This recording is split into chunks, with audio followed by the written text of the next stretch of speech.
শিক্ষকদের বেতন কম হওয়ায় তুলনামূলক মেধাবীরা এই মহান পেশা বেছে নিচ্ছে না। শিক্ষকদের বেতন শুধু কমই নয় মাননীয় মডারেটর, রাষ্ট্রীয়ভাবে তাদের সাথে অবিচার করা হচ্ছে। মাননীয় মডারেটর, একজন শিক্ষকের সন্তান হিসেবে তাদের অসহায়ত্ব রোজই দেখতে হয় খুব কাছ থেকে। মাননীয় মডারেটর, গত ঈদে আমি যখন একটি ভালো পোশাকের জন্য কান্নাকাটি করছিলাম, তখন বাবা আমার হাতে কাগজ কলম ধরিয়ে দিলেন, আমার দিকে ছুড়ে দিলেন একটি গাণিতিক প্রশ্ন। একজন দিনমজুরের দৈনিক আয় 300 টাকা হলে মাসে তিনি কত টাকা আয় করেন? মাননীয় মডারেটর, মুখে মুখে বাবাকে জবাব দিলাম 9,000 টাকা।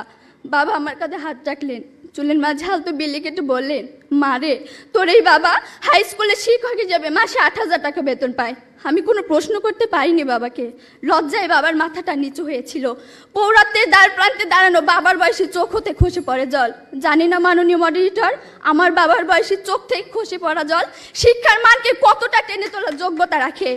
মাননীয় মডারেটর, এই যদি হয় শিক্ষাগুরুর জীবন, তাহলে একটা সময় হয়তো এদেশে আর কোনো শিক্ষকই পাওয়া যাবে না।